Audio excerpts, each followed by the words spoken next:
vitesse d'exécution de l'innovation est importante. Donc pour ça, on a besoin de tout ce qui va autour des pôles de compétitivité, de l'animation de la recherche, pour avoir des produits innovants rapidement à l'heure sur le marché. Ça, c'est la première clé.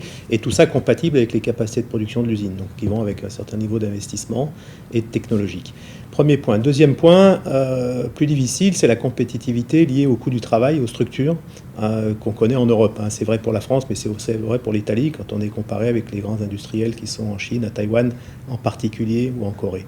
Et donc là, on a clairement un handicap qu'on ne refera pas, mais par contre, nous, ce qu'on attend, c'est des moyens ou des éléments pour réduire ce handicap, en particulier sur le temps de travail, en particulier sur le coût du travail, qui est un effet très important dans notre production. C'est à peu près 30 à 40% de la valeur ajoutée sur le site, c'est important.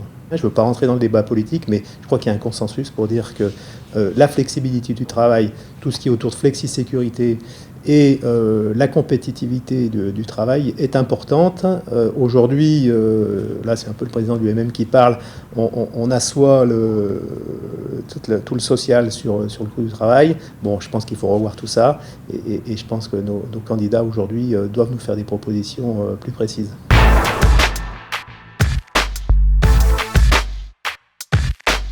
Donc nous sommes sur un marché mondial, nous produisons en France. Si nous avions une parité euro-dollar plus équitable, nous pourrions vendre probablement 3 fois plus d'exemplaires de fin de broche que nous faisons aujourd'hui. Nous avons innové, nous avons mis en place une unité de production spécifique pour fabriquer dans des coûts de revient extrêmement compétitifs. Si on veut développer de l'activité en dehors de France, à l'export, nous sommes aujourd'hui tellement pénalisés par le coût de l'euro, notamment par rapport à des compétiteurs qui viennent de pays qu'on dit à bas coût.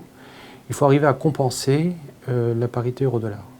Donc je pense que l'euro est aujourd'hui trop fort, notamment vis-à-vis du dollar ou du RMB, la monnaie chinoise. Dans une parité 1,10 $ pour 1 euro, nous serions moins chers que les fabrications chinoises. Donc nous serions extrêmement compétitifs dans le monde entier. Il se trouve qu'avec une parité à 1,30 ou 1,35, voire 1,45, nous subissons la perte en termes de marge liée à ce surcoût de l'euro.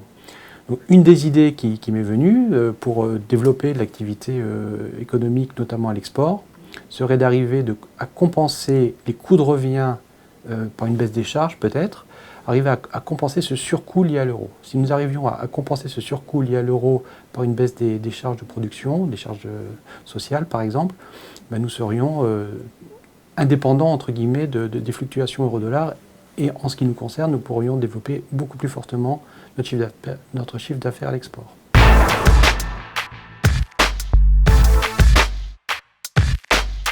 On a compris très jeune avec mes deux frères que la réussite, ça passe essentiellement par les femmes et les hommes qui construisent l'entreprise.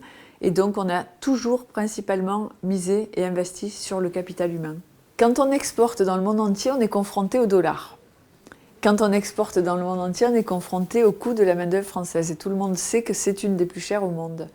Ce qui fait notre réussite, et je le répète, c'est le capital humain de l'entreprise. Car même si une personne coûte plus cher qu'ailleurs, si elle donne plus, elle rapporte plus.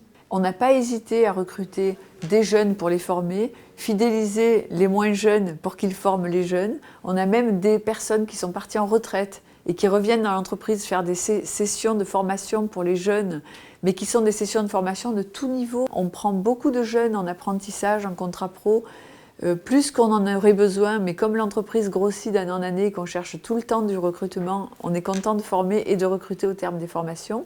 S'il y a un message à faire passer aujourd'hui à nos hommes politiques, c'est de m'aider et d'aider tous les entrepreneurs à améliorer l'image de l'entreprise en France.